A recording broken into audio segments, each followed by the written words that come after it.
That's a new one.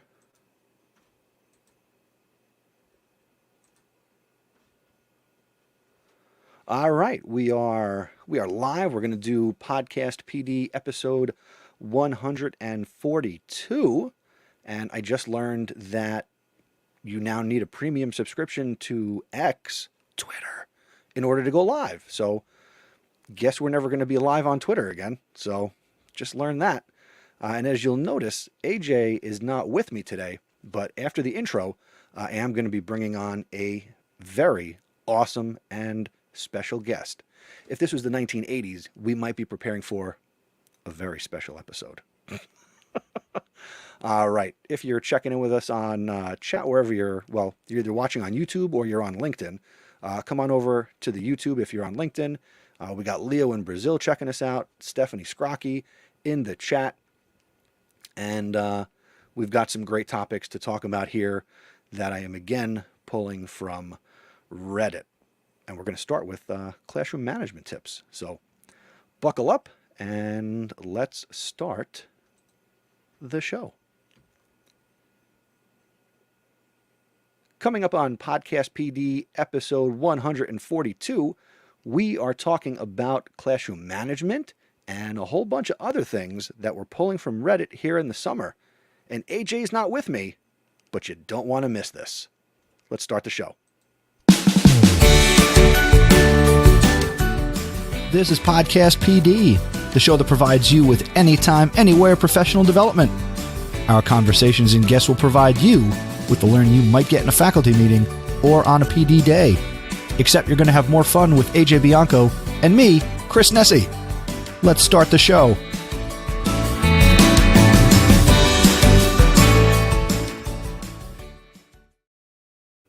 Hey, what's going on, podcast people? It's me, Chris, at Mr. Nessie on Twitter, and you are listening to episode 142 of Podcast PD.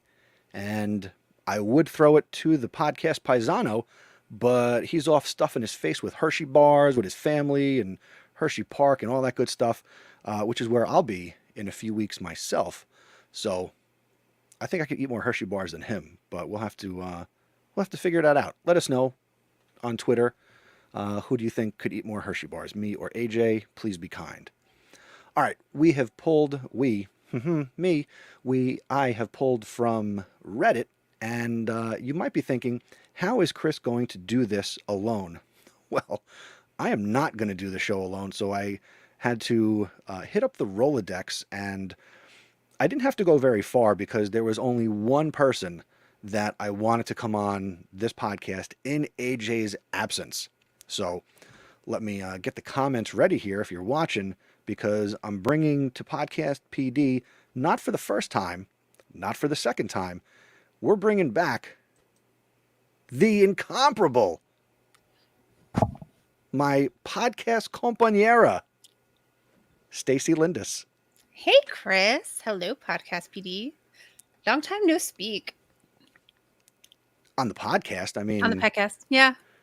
We chat behind the scenes. We do, indeed. It's been lovely. It is great to have you here on the show. Thanks for having me back. So I'm going to ask the question that's on every listener's mind. Where did you get those glasses? These are Warby Parkers. They are brand new, and I'm still trying to figure out if I like them. So you have to give me some. I don't know. I think right now they look normal size, but when I see them in person, they feel a little small for my face. But yeah, these are my progressives. They're my second pair of progressives, but they're a much better pair because I actually went to the store to have the fit done correctly. My last pair of progressives, I had it done. I did everything online, and that was not a good outcome. So if you're going to order your glasses online and there is a storefront, go in, especially if you have a complicated prescription, and get the stuff done correctly. All right. And the second question, one, the glasses look great. Second question, how have you been? Because you haven't been on the show in a little bit. I have been really well. Hi, Stephanie. I've been really well. Lots of big things happening in the Lindis household. Some low-key family drama, and then if people follow My socials, I only put it on Facebook though, so we'd have to be Facebook friends. Like last year, I was re-diagnosed with cancer, so there's like a lot going on. But like I'm good, and I feel healthy, but I always feel healthy. And then, good thing for doctors who look out for you and definitely keep things going in the right direction. So No, that is great. I mean, except for your vision slipping, I mean, I there know, you go. right? Like, geez, yeah. No, everything's swell. Fifth grade is great. I had a great year last year. I had like the best class ever. I still get teary-eyed thinking about them. They were just the sweetest children. So smart, so caring, so cohesive and community minded. And I'd like to take full credit and I'd like to give my co-teacher full credit, but it was just a batch of really awesome kids who deserved most of the credit. And it wouldn't have been the same year without that group of 22. That is fantastic. Yeah, thanks. I don't know that I can say the same for the 135 I had to work with. There were some good ones mixed in there, but it's high school, you know. It's like a lottery. No, it's like a box of chocolate. You never know what you're going to get. Yes. Yeah. So you are teaching fifth grade. Fifth grade. Yep. Will you be teaching fifth grade again this year? I will. My co-teacher and I are back together for year 4 together. No, yeah, maybe. Yes, year 4 together. And we're looking forward to another strong year like this one. But, we're definitely going to get a different group of kids, and each group comes with its own personality. So we're prepared for that. And hopefully we will get them to be as awesome as last year's class. At the elementary or upper elementary level, Mm-hmm. do you know who those students will be already, or do you also still have to wait till they assemble rosters for your school? We received our summer emails, so we should know on August 1st who our kids are. It's typically tentative until they start rolling in September, but we should have a tentative roster on August 1st. And, I know, again, being an inclusion classroom, I know some of the special ed students that I'm likely to get, not well, but, just because, as inclusion teachers, inclusion classrooms, we tend to just chat with one another, solicit advice, feedback, and different strategies for all kinds of kids, not just our inclusion kids. But it just helps to build a community based on teachers who know the students really well and adopt strategies that work well and use them hopefully in a way that's going to keep kids going in the right direction. Nice. Do you have any plans for August where you'll like be setting things up or sending out letters to them, or is that more for the younger students? So we don't send out letters. When they find out who we are, they go to our website. They can look at our information letters.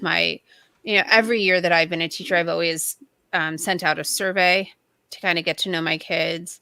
And that's available through Google Form, one for the parents, one for the students. The student one is more, tell us what you like, tell us what you don't like, tell us one of your academic goals, tell us one of your social goals. And same thing for the parents, tell us what your child might struggle with, tell us where your child strives, tell us some academic goals that you have for your student. There they'll find the modifications to our common supply list, because in fifth grade we have a common supply list that I don't necessarily agree with. I prefer binders. I know we're going to talk about organization later, so that's my preferred way of organizing kids, especially because in the middle school it's something that they can take with them as a skill that we have more time to develop. In fifth grade, being self-contained, teaching all of the things in one room without the hiccups of lockers and this period, that period, and not having a lot of transition time in between classes. There's no transition time because it's just go inside your desk and get out what you need. So yeah, I mean, there's not a formal letter or a postcard. And last year, my co-teacher and I didn't go in until our first contract day. That was the first time ever this will be my 23rd year teaching. It's the first time ever that we did not go in, that I did not go in August to set up. And we're going to try it again this year. So we'll see. We did well with it last year. I was gonna say, you It made it worked. through It last helps to have two year, people unpacking the room. So, and I'm and sure setting things up. I mean, did you have to change rooms, or you're in the same place? That kind of makes it easy too. Yeah, no, we've been, knock on wood, we've been in the same room for 4 years. There's been a lot of shuffling around this year in my building and a lot of different room assignments. And we were fortunate enough to not get caught up in that shuffle. So fingers crossed that that keeps going. I hope it goes as well too. I have two more interview type questions before we get into Yeah. us like really talking with each other. Um, so you said your kids will find out that they have you at some point soon, right? The end of August. Okay. So put yourself in their shoes for a second.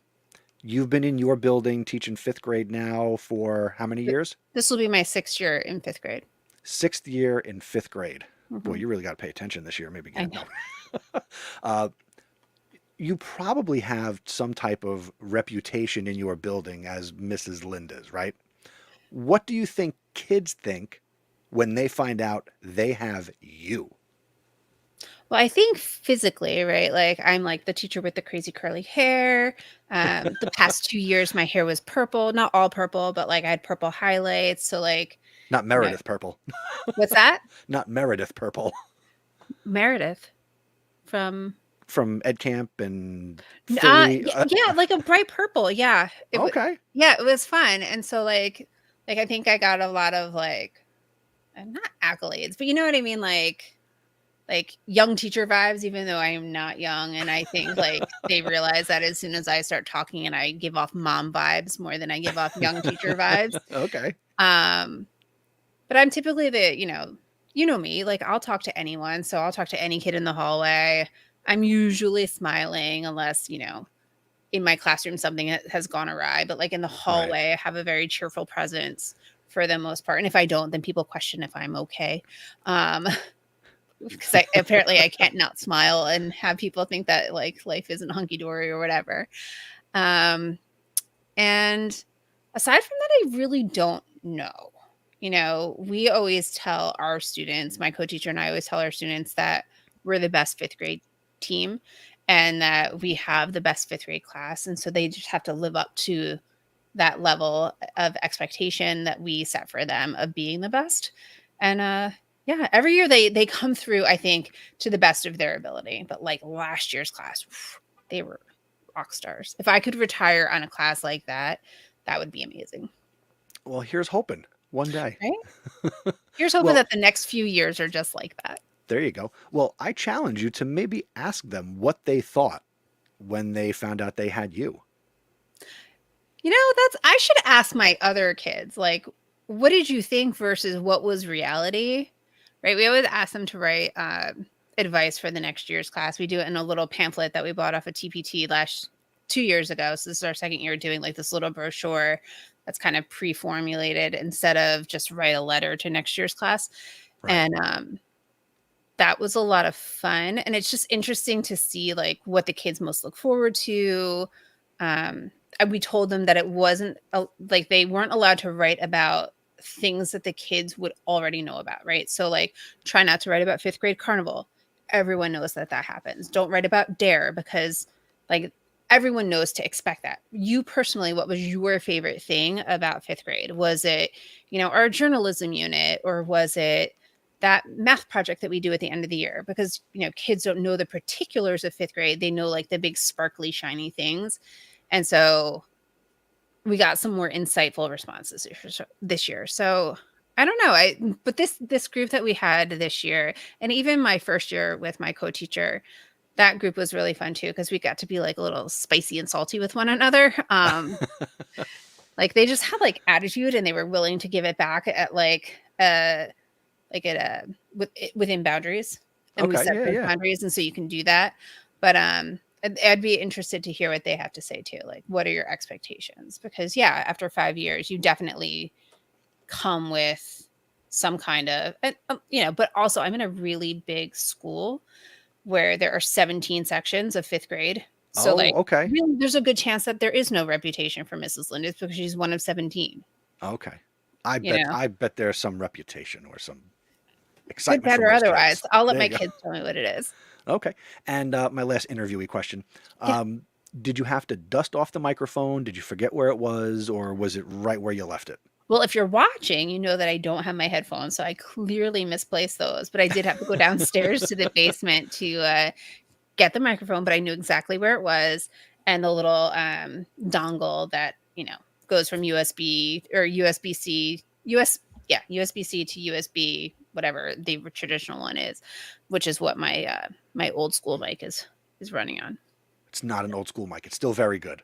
I love it. I still have some in my classroom, and the kids used it really well this year. We had some really cool technology that we Oh, that's podcasting to my ears. yeah.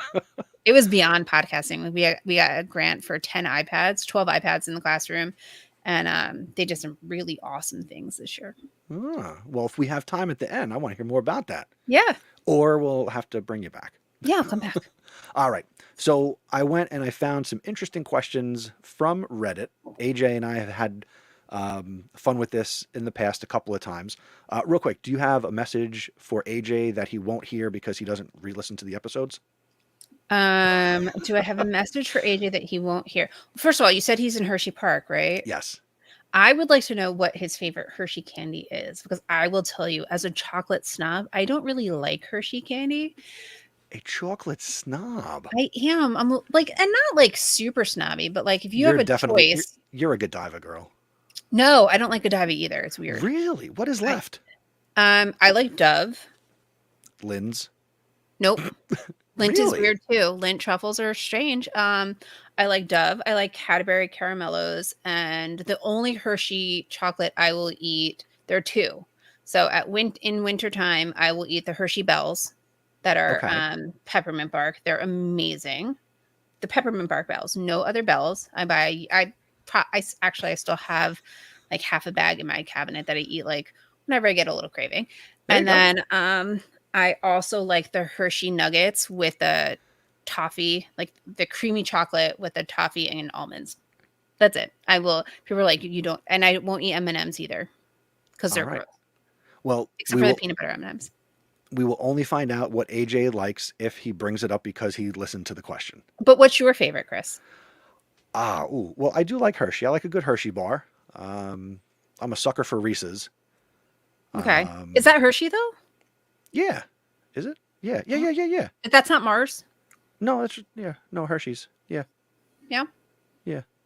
Correct Okay. me if I'm wrong. No, Yeah. I can picture it. I can picture like the big peanut butter cup So can I. character. Wait, so like of the like Hershey miniature bag, right? Like is it like Crackle Oh, I love a good crackle. or the peanut one? What's it called? Mr. Goodbar? Yes, Mr. Goodbar, or like the Special Dark, or the Hershey with almonds. I do not like Special Dark. I will suffer through Hershey with almonds. I didn't like Mr. Goodbar till I realized chocolate and peanuts goes good together. You Yes. know, like peanut butter. Yeah. But I love Hershey Kisses. I will get the like the 2.5 pound bag of Hershey Kisses from like Costco, and I'll keep those like in my desk at school. And whenever I have a Angry. craving, I'll run through about 10 of them. Anyway, but yeah, I love chocolate. That's my downfall. Yeah. All right, let's go on to the internet, shall we? Sure. All right, so we got a bunch of topics. I won't make you laugh right away. So here we go from Reddit. How should I prepare for my first teaching job? How did you prepare for your first teaching job? I'm feeling overwhelmed with many concerns. Ooh. All right. So your first teaching job is overwhelming. Like there's no getting around it. I think that you would have to not care about teaching to think that your first teaching job is going to be a breeze, or that parts of it aren't going to feel like it's a lot. I think, be a sponge and absorb as much as you can, but understand that like sometimes you have to hear things more than once for it to stick, and that's okay. It means that the first time you heard it, you weren't ready for it. Unless it's like an edict that comes from on high, but like if it's like a special thing that you need to do, or like something highly particular, don't worry about it, right? But if your objectives have to be written a certain way, do that thing. I know that a lot of times teachers can get caught up in evaluations and observations. I always look for the feedback that is going to make me a better teacher. So I always look for the recommendations before I even read most of the other stuff. I mean, I took part in the observation as much as the person who's observing me. So I don't need to read the script necessarily of everything that I said, but what are the big underlying feelings about what my observer observed? Take that to heart. And if there's something that you need to improve, work on that for your next observation. I would say go back and read that observation before you get observed the second time. So if when round 2 opens up for you, make sure that you are aware of, where your room to grow is. Be reflective. I wish I actually did this practice, but it's something I do recommend to new teachers, reflect on the day and write about one thing that you would change next time, write it in your lesson plans or write it in a place that you'll see next year so that, when you have when you're thinking about oh, that math lesson was awesome, here's why, you can do that really great thing, because chances are that really awesome thing could just be something that you thought of right in the middle of the lesson. And, 180 days from now, 180 school days from now, you might not remember what you did on day 5 of math, right? Or, and in the same vein, reflect on what didn't go so well and, what you might change. Or if you're fortunate, like high school and middle school teachers, and you teach the same thing over and over again throughout the day, reflect on that and make those changes so that your other classes benefit from that. I would say, and I'm going to go in a little bit of a different direction. Everything you said was definitely spot on. So if you're a new teacher, rewind, take notes, the whole thing. But I would also say, along the lines of reflecting, be kind to yourself. Yes. Give yourself grace. If you are self-aware enough to know that, hey, this is my first time doing this, my only experience is, student teaching, where I had my co-teacher and, all that support in place, and, my college professors. One, all those people should kind of still be available to you, right? I've had a number of student teachers, and we've emailed, phone call. I took the initiative to check in on them when they got into their first couple of days on their first jobs, etc. Be self-aware, be kind to yourself, and, have a plan. Think about, envision, write down what you want that first day of school to look like, what you want that first unit, put the planning in, do the prep. Okay? You've got the knowledge, you've went through the classes, do the prep that you know how to do. And then just also have the expectation that it all might go horribly wrong. And you will learn a lot. Be flexible.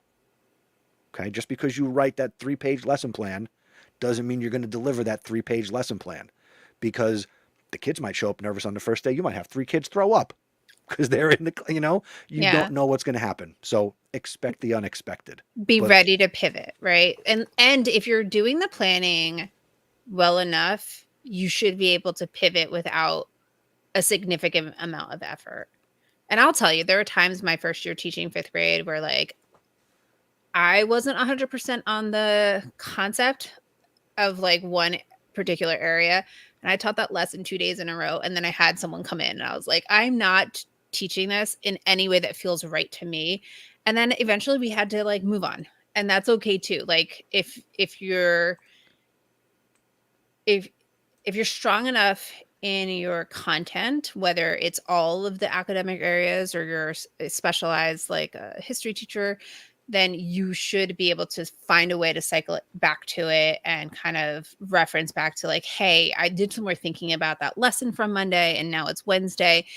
Here's another way to think about that framing. And again, that's part of reflection, but again, that's also part of good planning, right? So understand that a good plan can go horribly wrong, and that is also okay. And ultimately, you're not performing heart surgery or brain surgery. It'll be okay. Yeah. And I like what you said too about, take notes, because you're not going to remember next summer what you did here at this time of the year. So write things down, keep a journal, take notes. Post-its are your friend. Yeah. Do you have any other practical advice? Because we both kind of gave big idea stuff. I'm always thinking like, when you maybe got a job at a retail store and nobody tells you how to make a page over the sound system and then you need to and you don't know how. Like, No, yeah, so write things down, that's really helpful. Make sure you know how to do the things, write your passwords down, also very helpful. But also, find your people, find your ilk, and make sure that you're working together, right? Because I have a colleague who, like, she's my person at school, and she's moving on to a different school next year, completely different position, completely different content.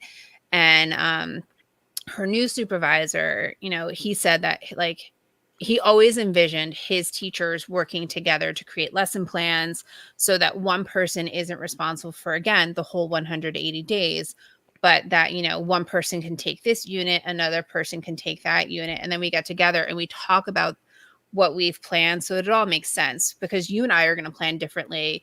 If we bring a third or fourth person in, that's four different trains of thought and different philosophies or whatever ways of doing things.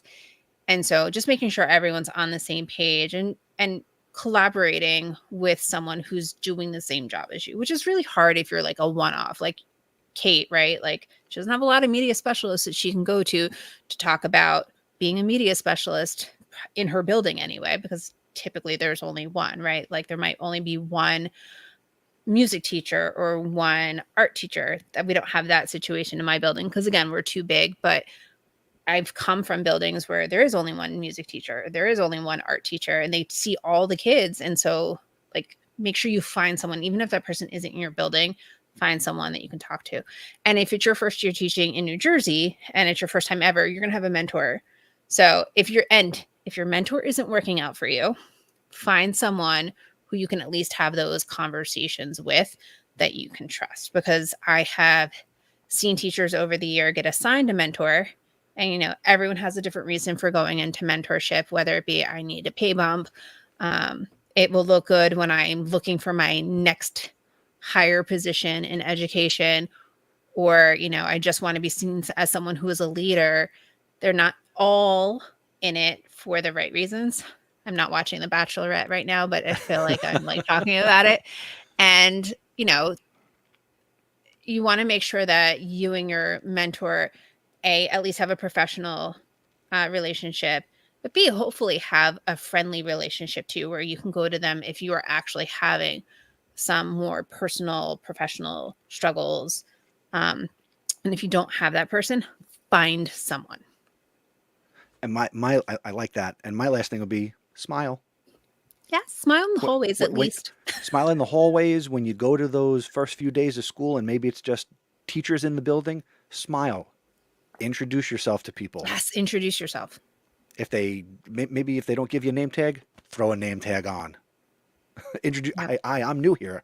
You could play the I don't know card for maybe a couple of days. Depending on the building, some people play it all year long.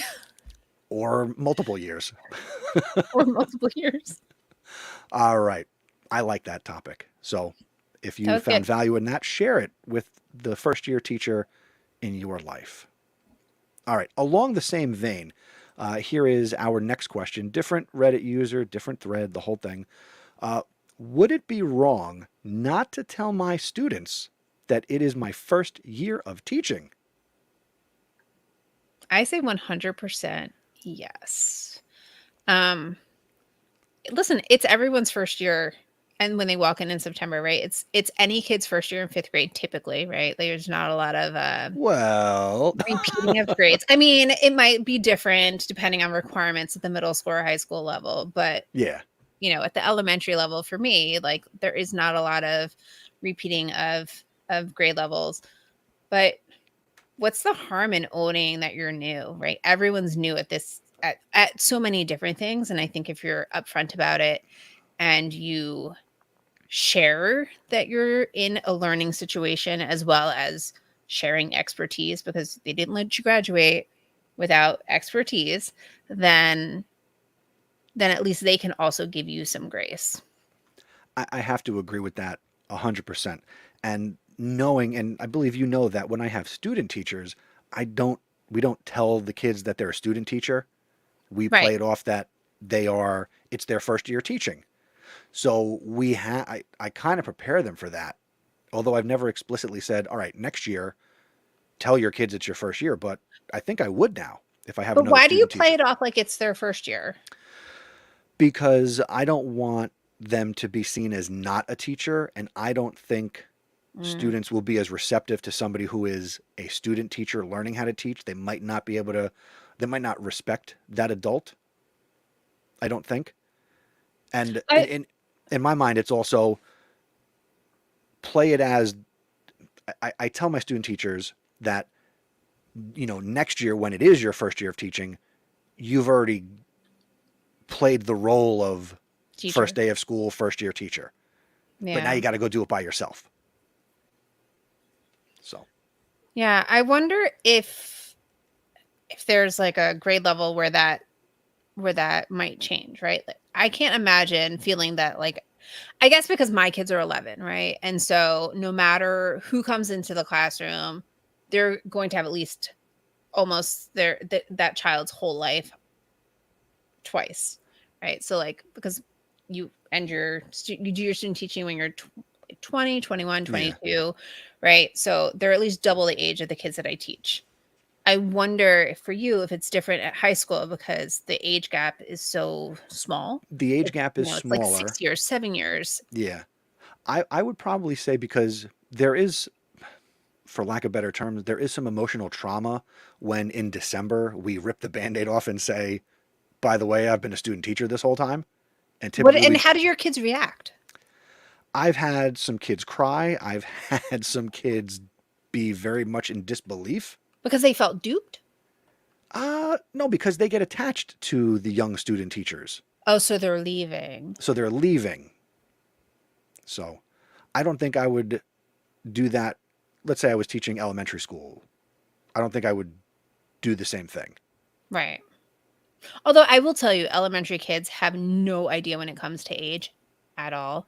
Um, I always play the game like I don't tell my kids how old I am, and like this last year, I gave them clues, and then they were able to figure it out, and they cheered like they won a prize by figuring out how old I was. How did you feel when they figured it out? I didn't care. Oh, Like okay. I don't even care. I don't even care that they know. I mean, they know how old my children are. So like when they're like, "Well, I really think that you're like 26," and I'm like, think it through. Somebody needs some more math. Someone needs another split health lesson. Uh, So it's like, and again, this group was so fun because they did it to be cute. Like I'm gonna like butter this lady up, and I'm gonna tell Mrs. Linda that I think she's 26. And I know that's going to be wrong because that would mean she was 7 when she had her children. oh, man. Yeah. How are the boys? They are doing well. Right now, I am waiting for my little guy to come. My little guy, the one who now drives on his own, to come home. He's out running in the development by the school because I won't let him run out here because there are no like safe roads to run on when like out by us. But he is still about 5 miles from here, which is where school is. But it's interesting because I can watch him run. Because you And air I was tagged them? No. well, no, just find friends, and I was watching him run live. He's pretty quick, so that was kind of fun. Nice. And your older son, he had a successful first year of college? He had a successful first year of college. He's back. He's got 4 more years to go because he's in a 5-year program. He has 2 semesters for his sophomore year, and then he'll spend 2 quarters rather. So he has 2 quarters sophomore year, and then he'll spend 2 quarters in a co-op where he'll be like in an internship, and every year after that will look exactly the same. So 2 quarters on, 2 quarters in co-op. He'll never have a summer break again. So this is his last summer break. And we're going to Disney in a couple of weeks as part of that celebration. And plus, we haven't been there since before COVID. So, yeah, Well, he's good. cheers to that. Yeah, we're so excited. Like I love Disney. You know how much I love Disney. I'm Yes, so excited. And when we went last time, Guardians of the Galaxy, not Guardians of the Galaxy, Galaxy's Edge had opened the day after we left. So like we could see it walled off with like the shrubbery, and the next day it was opening, and we tried and finagled with our travel agent. We were trying to see if we could stay one more day, and we would have had to change hotels. The price would have been astronomical, and we are like, see you in a couple of years. Awesome. So are you doing the Galaxy's Edge this time around? 1,000,000%. And we have a couple of things to look forward to. So like Tron, Galaxy's Edge, Guardians of the Galaxy. Guardians of the Galaxy, and Tiana's Bayou, and something else, and Ratatouille. So there's enough like big stuff for us to really kind of get excited in each of the different parks. Okay. Yeah. From real quick, going back to our last topic, Stephanie says my students have told her she looks 18 and they get an A. I always tell them that they're I love you. You're my favorite. But then I'll tell someone 2 seconds later that they're my favorite, so nobody thinks for real that anyone is my favorite. I squash that by telling my students that I hate them all the same. That Mr. Nessie humor. Love it. I kill myself. Anyway, next question. This one a little bit different. What classroom management mistake from last year will you not repeat this year? I know where I want to start with this, so if I may. All right, so in years past, I have been, because I'm a fan of technology, I've been very lax with my approach and treatment of cell phones in my classroom, and also seating arrangement. So if you want to be on your phone and you want to screw around, hey, that's on you. Welcome to high school. You can make that adult decision. I think I want to put a little bit more in place this year with cell phone management, not to the point where in my high school classroom that I want to, have the shoe thing on the wall, or, have a, I just want to put some things in place. You can still have the phone, but I want to put some systems in place to still let them have it, but have there be a little bit more consequence and have them maybe be a little bit more self-aware of their phones in the classroom. Do you know what you want to do? Like how you're going to go about doing that? I have an idea. That's why I'm asking. I was thinking of doing something where there's an area of their desk when they come in, like I want it out and it's there. I will go out of my way to provide places where they can charge their phones because, God forbid you're 14 years old, you can't get through a high school day on 3%. I want to make sure you're ready to go. So I'm thinking something where it's on the desk. And I think I want to also be more intentional and really put more things in where we get to use it. And I've got them doing things on the phone, or there's the opportunity to use it. So things like that. But what would you suggest as well? I was going to suggest a desk thing. Like I've seen procedures or like classroom policies where you can have your phone out, but it needs to be on your desk face down the whole time. Unless you're working on independent time. And then again, if it's independent work, and again, you're someone who's gaining independence. If you choose to use your independent time like a buffoon, then you have homework, right? And I don't want, I want to eliminate the kid who feels they have to get one over on me and be sneaky and in their lap, be under the desk in the lap. Moron. Yeah. So I want to try and avoid that because that frustrates me and I don't want to be frustrated. So, you know what's funny though? All right. Like cell phones didn't exist when I was a kid, but I was the kid who would like read inside my desk. Like my teachers didn't know what I was doing. It all worked out for you though. I'm a voracious reader, so nothing's really changed, but yeah. But also, I have a question for you. Yeah. Speaking of phones, like how do you feel about these bans on phones? Like I know California now has a ban on cell phones in the classroom. There are a couple other states that are looking to do that. How do you feel about it?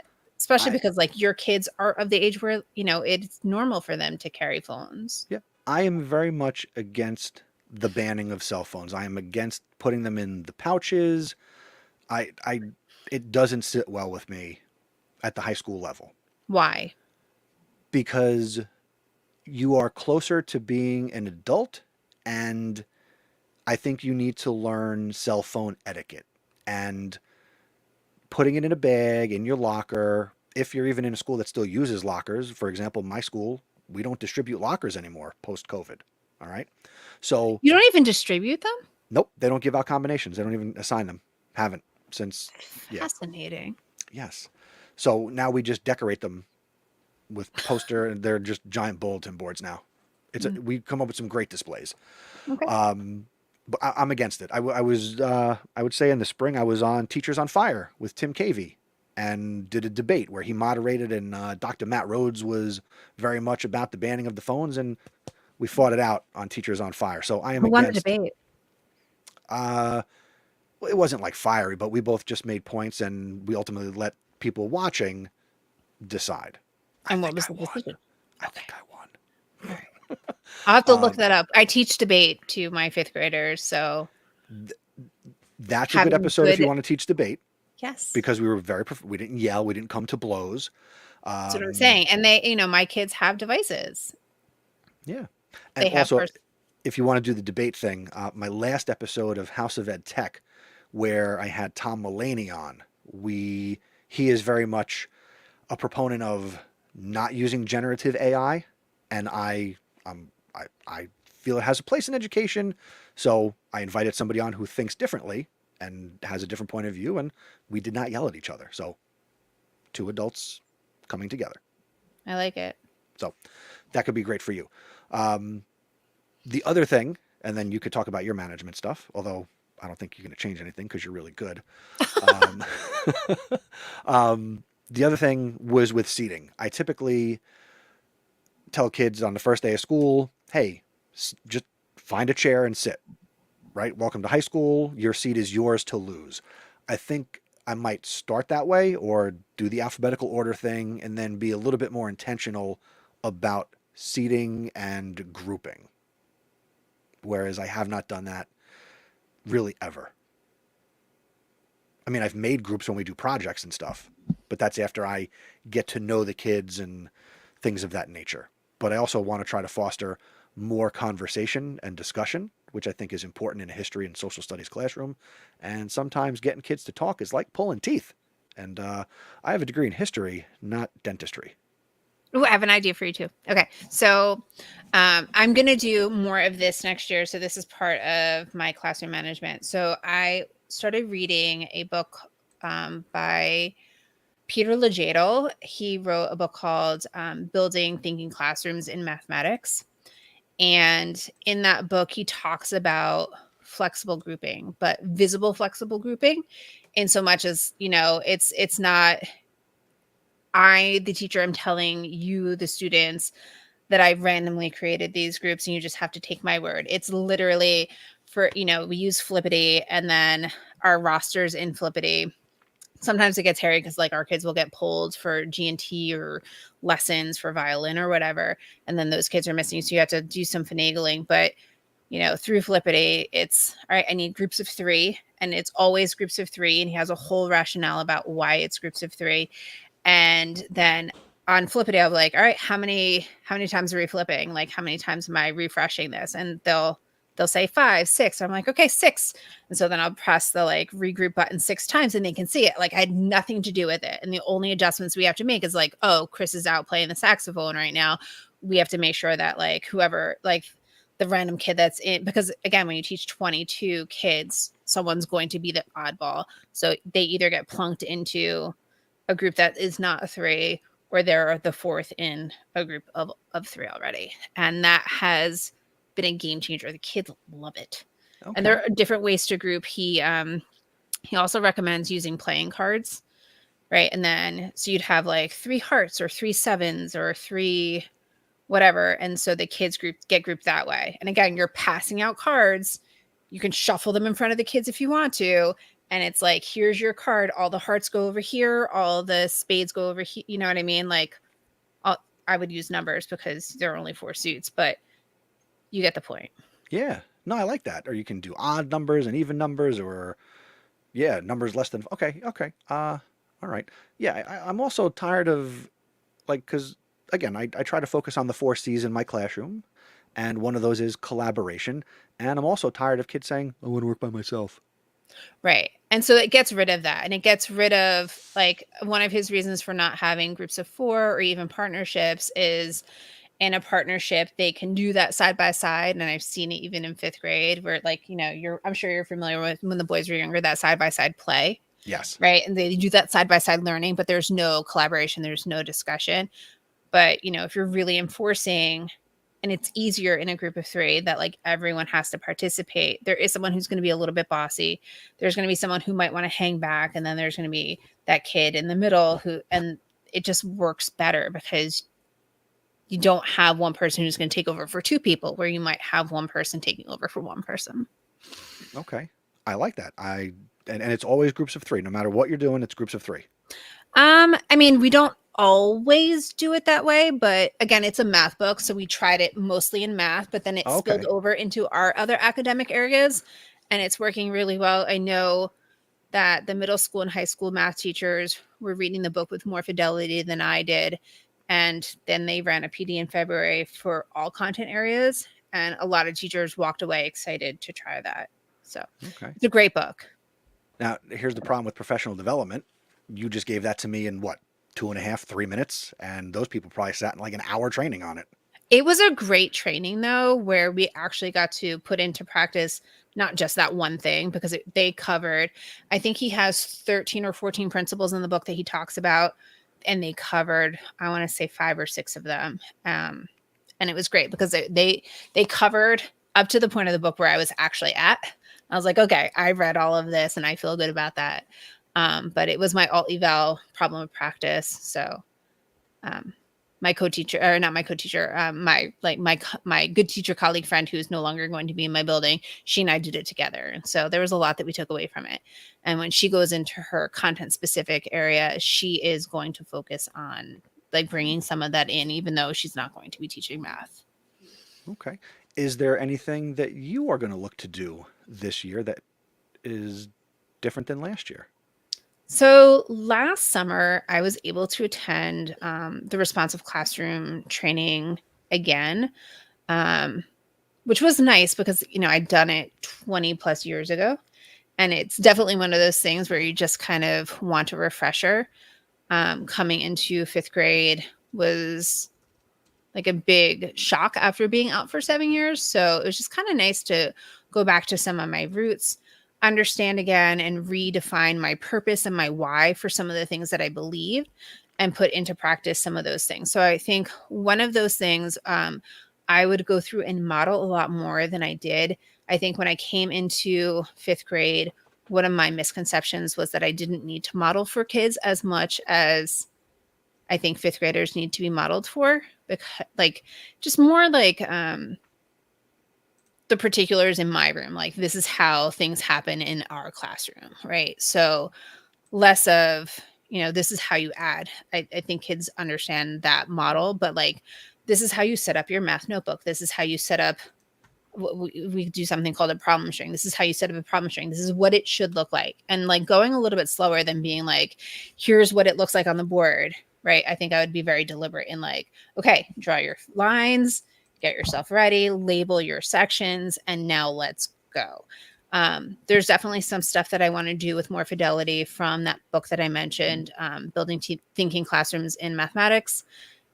And I think I also just want to just slow things down a little bit more than we typically go. I think we tend to go faster because there are 2 of us, so we can split up. But then I feel like the kids who are very vocal about their misunderstandings or their uncertainties are always going to be the kids who get the extra support, whereas, the kid right next to them could also need that support, but might not raise their hand to say, hey, I need you to go slower. And it could be something as like silly as we clean out our folders every week. I want to do that just because they get messy. To like, all right, the best laid plans of mice and men. Right. Everyone, let's turn to the reading section of our binder and make sure that the reading things go in there. So slow down, be deliberate so that they don't feel like they have to catch up, because we're all going at the same pace and it's a slower pace for everyone. Okay. I like that. Thanks. Sounds good. Go slow. Go slow. Go slow to go fast. I like that. Mhm. Where'd you get that from? A colleague. It's Okay. start slow to go fast. Yeah. There you go. All right. We're going to do one more question because it's a Sunday night in the summer and I know how much you don't love to stay up late. So I want to be I know it's respectful of well your past time. my bedtime, just so you Oh, know. geez, I'm really sorry. It's okay. Are you having fun? I'm having a great time. I didn't even realize it's been 15 minutes. Perfect. All right, real quick before we get to our last topic. If you find value in conversations like this or the ones that AJ and I have, you can support our efforts. You can become a Podcast PD executive producer. You can support us either on a monthly or a yearly basis.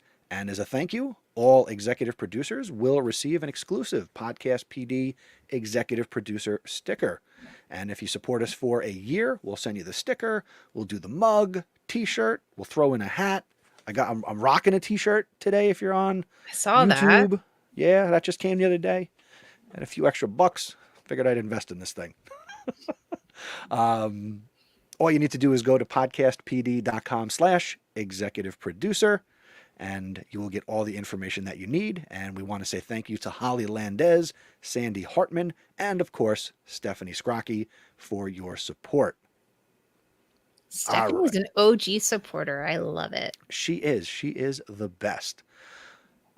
You are also the best. Remember? You too. No, well, I mean, I pushed, but remember, you started this whole thing. But you kept it going. When I got dark and went quiet, you and AJ took the torch. The Olympics are on, and my TV just went blank because I was in the middle of watching skateboarding earlier, and now it's darker. But you took that torch and you did not let it go out, and I appreciate that so very much. I feel like I want to put something on our Instagram with like Snoop Dogg, like he's carrying the Olympic torch, but he's carrying Podcast PD. That would be fun. You have to do it. Yes. Did you notice that when he was carrying the Olympic torch, what the Olympic torch looked like? I'm going to imagine it's something that would totally make sense for him, but I didn't see that. I did not watch opening ceremonies live. I was out on Friday. Go to Uncle Google. Okay. And look up Snoop Dogg with the Olympic torch. I can picture it already. The torch was blazing. All right. Our last question from Reddit. What are your essential organization systems? And when I think organization, you're one of the educators that comes to mind. Me? Yes, for sure. Meanwhile, I laughed when you read this out loud to me. I was like, "Oh, you did." Organization. Go ahead. How do you, Miss Linda's, stay organized? So me personally, or how do I organize 21 kids? You personally, as an educator, how do you organize yourself? All right. So personally, a couple of things, right? So when my co-teacher and I moved into our current classroom, the first thing we did was move everything that didn't need to be there out. And before we moved anything new in, we made sure that everything that was staying in the classroom went into its spot. And I know that sounds really weird, or it could sound really weird, but we just wanted to make sure that like our supply closet I really wanted to make sure it was like neat and organized.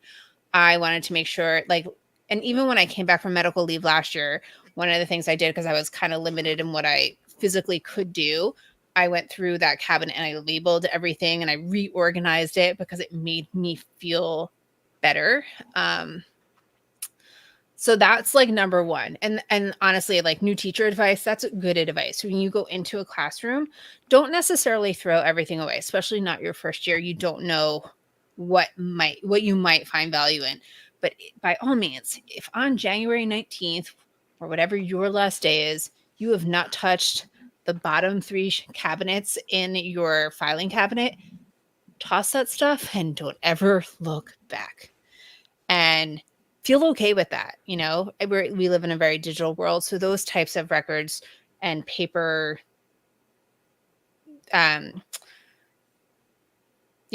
just doesn't need to be there. You don't need those relics. So be willing to do that. And I would say, you know, I am very particular about where I put certain things. I like when I open a new box of or new package of Flair pens. I get rid of all the old Flair pens. I actually put them out for the kids to use. And then my 18 or 16 or 12, whatever my little, stay in the same cup. And so like I have like a different cup for Flairs and a different cup for Sharpies. And so like that all looks very not Pinteresty because it's like a mishmash of like random mugs I've gotten from kids, but or from running or whatever. But I like for that to all be organized. I record everything in a notebook in a field notes that I, once that's used up, because it's only 48 pages and it's a tiny little notebook, then I'll put it with the other field notes. But I think this year I'm going to do something different with my field notes where I might tape them all together and see how that works out. I'm not sure about it, but I'm trying something new because I was part of a field note swap box and there's a log in it that was 3 field notes taped together, and it was super. I was like, that's really cool. And then I could see the note that I wrote the first time I had the swap box back on May 3rd of 2020. So it was really, yeah. So I was like, you know what? If this can survive for 4 years, I can certainly keep 180 days of notebooks. But I typically go through 4 or 5 little notebooks. Other ways I say organized. Digital organization is important to me. So I try to make sure that if I'm getting something from a colleague that shared with me, it goes in the right folder, or I make my own copy of it. This way, if I want to make changes, I can. Try to put things where they belong. That doesn't always work out well. Some days I'll leave my badge at school. That's never good either. But like sometimes I try to be too organized and I'll put the badge on a hook because I hate to wear my lanyard. And then the badge never comes off. I feel naked without my lanyard on. Oh God, no. It holds my pen.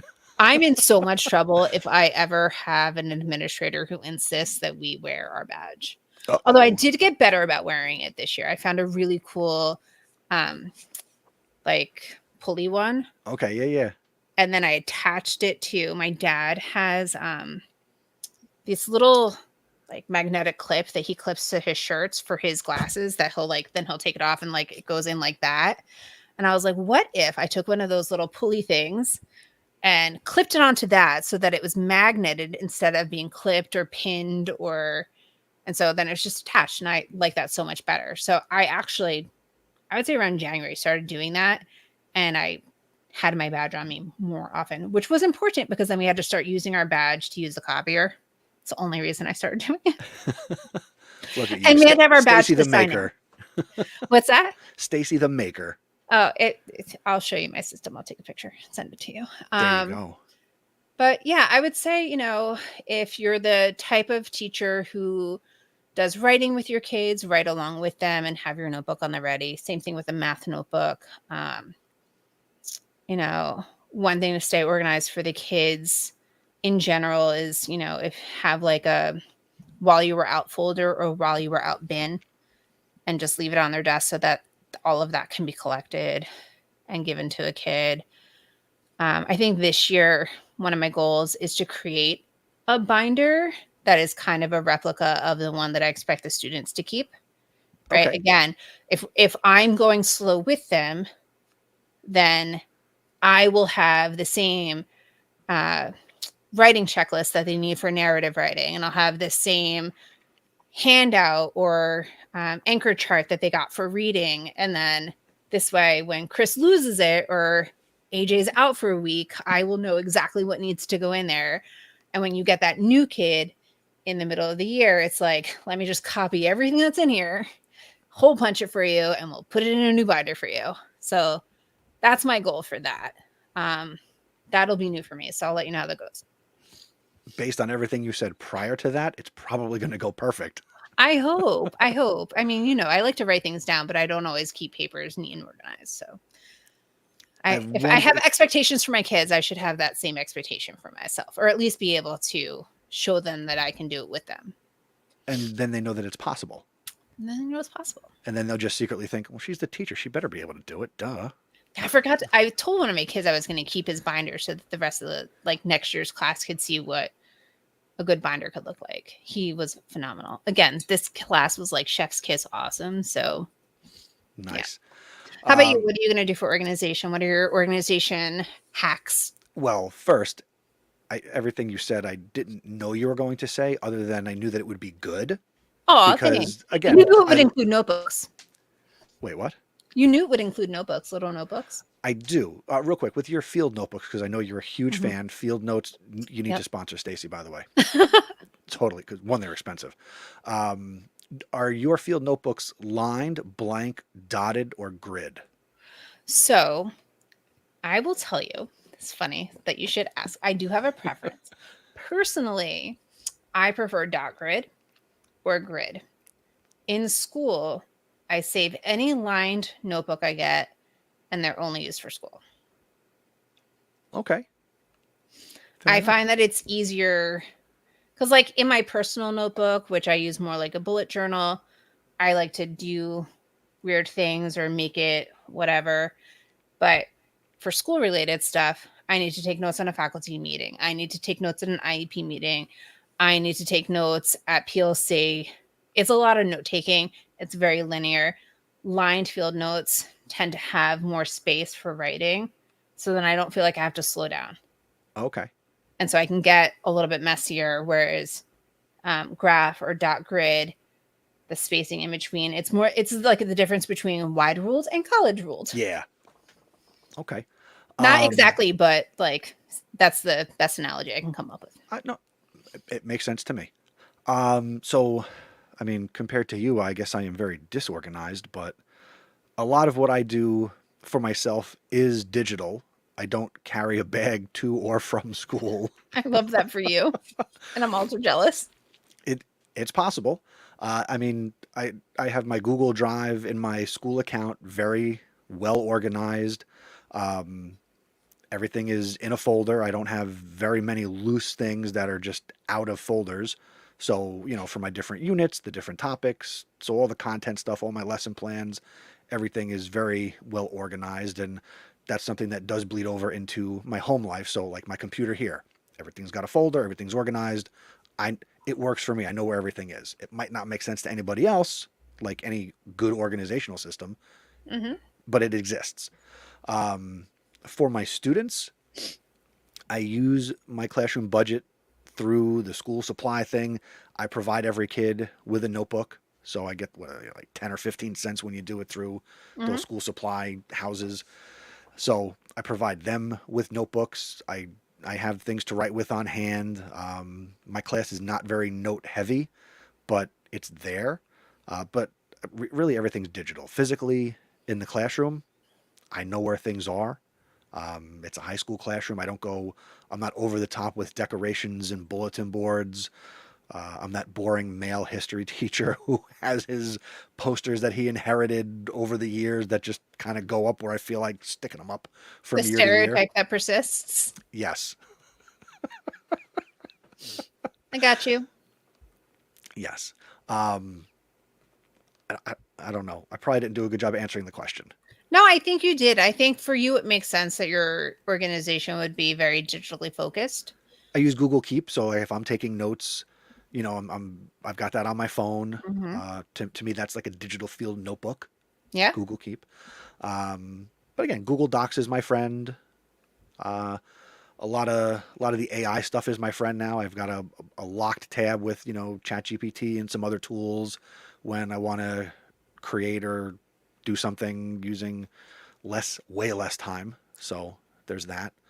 But yeah, I mean, that's me. So, all right, this is just funny because I knew it was coming on, and then I saw this on Instagram, and it was, what color is your math folder, right? And like this is a big debate that our kids had all year long. When it came up, it persisted, and then it became not only a running joke, but also an inside joke. And anytime someone came into the classroom, the kids felt that they needed to survey them and ask them what color each academic area was. So the question, I think it was on like one of those teacher accounts, the Red Apple one, I think. I don't know. If you look at my Instagram right now, you'd see it. But what color is a history folder if you actually had a physical folder? Or what color are you turning your digital folder for your students if you were in charge of coloring their folder in Google Drive? If I was going to color their folder, history, I'd either make it blue or green. Probably blue. I can accept that. I mean, I thought you were going to ask me like what color my notebooks were in high school, and I'm ready to answer that question too. No. Well, when I taught first, second, and third grades, and I was very folder dependent in those grade levels until first grade, and then I switched those kids over to binders, and I never looked back. First grade binders, think that through. Like reading was red, and math was blue, and writing was purple, and if I had a separate science and social studies one, social studies was yellow and science was green, because it just makes sense that science is green. But one year I tried to get creative and like use orange. I'll never use orange again. Any teacher who assigns orange as a required folder is mean. And first year teachers don't do that. It's almost impossible to find orange folders that aren't the heavy duty 5 times more expensive folders at Target. And then all of your folders are different from your orange folder because your mom cheaps out or whatever. Don't be that teacher. No orange folders. That's my lineup. And so like had a couple of kids totally agree with me. My supervisor for next year totally agreed with me. So then I felt validated. I was like, oh, we're going to have a good relationship. You could maybe poll your kids at the start of the year too. Yes. And like do a 4 corners activity. Yes. You would just put colors up and just have them say, all right, if you're going to have a math folder, there was a whole debate. And this was right after we did essay writing as our writing unit and debate. And so they were like, I am going to write an essay about why each folder it's assigned color. And I was like, okay, fine. I also had one of my students write a letter or a persuasive essay for the principal to read about why teachers should have fewer faculty meetings. And I loved it. It was great. It was it definitely was AI generated, but I loved every minute of it. I love it. Yeah. You know what else I loved? This conversation? Absolutely. I'm so glad. I loved it too. All right. Before we let you go, we got one more thing to do.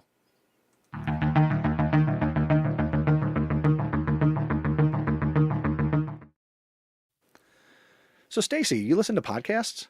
A lot of podcasts. Give us one recommendation of a show. Maybe not. You could do, the deal, specific episode or overall a show that you are liking that you had to go all the way back to the beginning of. And actually, real quick, since it's been a minute, what's your number?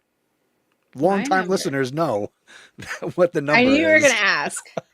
My number. Oh, dang it. Hold on. I have to take my phone off of sleep mode because I don't get notifications or have any badges. Okay. It's 6966. Well, that's only wait, say that again? You heard me. 6966. Okay. I don't know if this is working, but 6,966. Did that come through? No. Oh, I went to the soundboard. Did you go for what? I went to AJ going, oh my God. Or the, what in the hell did you just say?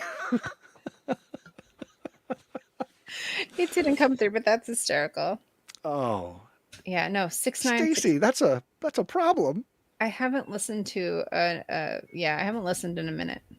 Oh. All right. Can you give us a recommendation from your almost 7,000 unlistened to podcast episodes? I can. There are a few. Can I give you a few? The floor is yours. Okay. So, careful listeners will know that every 4 years I get to celebrate my political Super Bowl. And so these last 2 weeks have been wild with at one point, Doug looked at me. He goes, "This really is your Super Bowl." Like I was giddy with excitement for just all of the changes that have taken place between the announcement of Trump's VP selection and all of the other things that are happening. It's just a good time to be civically engaged. And whatever your side of politics are, I think that that's really important to just know the information. So my recommendation is going to be NPR Politics. I think it's something that I do feel it's a little left leaning, but it's not so heavily slanted that you don't feel like you get a good sense of the middle of the road, right? It's certainly not MSNBC or something a little bit too extremely left. It's not Fox where like it's very right. I feel like it's very center left. And I enjoy it because I feel like you get a lot of information. Then I also really like the Daily because if you've listened for a really long time, the Daily is just a good way to dive deep into one topic. And I feel like that's where you get to know about that one thing. And then if I may be very greedy, I started listening to a show called The Run Up, which is again about the election. And so this is why I have all the other unlistened to podcasts, because every day I am consuming news or political stuff. I still listen to the Daily every day. I still listen to all of the other daily podcasts that I was listening to. And yeah. How about you? What are you listening to? Nothing new. Last month, I had actually added one of, I know you, I'm pretty sure you are, else I attributed this to you, but I started listening to Pod Save America. So I try not to be too left leaning. That's where I decided to jump in. Incredibly left leaning. Yes, very much. It's hysterical. So I've been listening to that basically this month. That's something new that I had added. Another one that I recommend that I don't think that I've talked about on here before is a show called Build a Big Podcast. It's a surprise podcast about podcasting. How very meta. Very meta. But it is really good. So Build a Big Podcast is another show that I listen to, along with a lot of classics like Art of Manliness, which I was just spent 5 days at the Monmouth County Fair listening to podcasts in the announcer's tower as I do. So got to catch up on that. Stacey, since you haven't been here, I would recommend, and it would be great in your classroom as well, Everything Everywhere. Everything Everywhere? Yes. It is an episode every day, less than 15 minutes. And the guy who does it, AJ and I actually had on as a guest, I think in January, Gary Arndt. And basically, each episode is the equivalent of a 2,000-word term paper on all sorts of topics, history, science, whatever he feels like doing a podcast about. Gary does the research and gives you an episode. So, for example, yesterday's episode in 15 minutes and 36 seconds is all about why did the Roman Empire fall. That's cool. And that it's just every day. Downloaded, Chris. So now I'm at 6967. Good luck getting to be a member of the Completionist Club on that one. No. Because he started it in COVID. There's so many great episodes in the catalog. Okay, cool. So if you want to get your students into podcasts, there's topics there for them as well. Yeah. So one that my kids like to listen to is Crash Boom Best. I'm not sure that I mentioned that when I was on the show previously, but it's a good debate topic podcast where, it'll be like Marvel versus DC or, sharks versus manatees. Okay. I'm making up some of them. Marvel versus DC, I think, is a true one. I think then they get granular and they like compare two different superheroes. Something about French fries versus something else.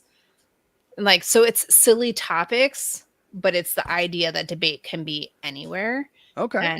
And it builds those persuasive muscles that we rely on so heavily when we do literary essay and when we do argument and advocacy essays later in the year.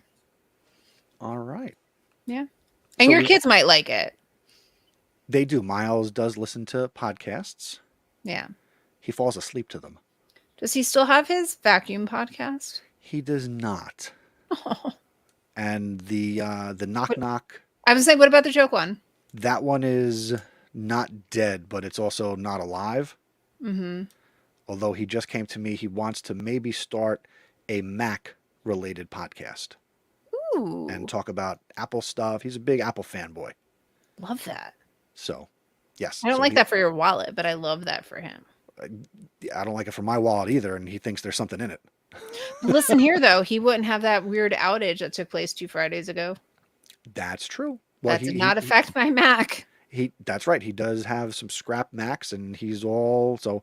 There may be a Miles Mac podcast coming soon, so stay tuned. Maybe they'll hire him at the Genius Bar. How old is he now? He is 12. He just Couple finished years. 6th grade. Oh my, Yeah. Colton is going into 4th. that's wild. Yeah. Kids are getting old. Yeah, they do. They do that. Yeah. It's Try good though. I tried every trick. There you go. Well, since you're here, Yeah. do you want to put a bow on this episode and Yeah. take us out? All right. Well, it's weird just doing it with one person, but oh no, edit that.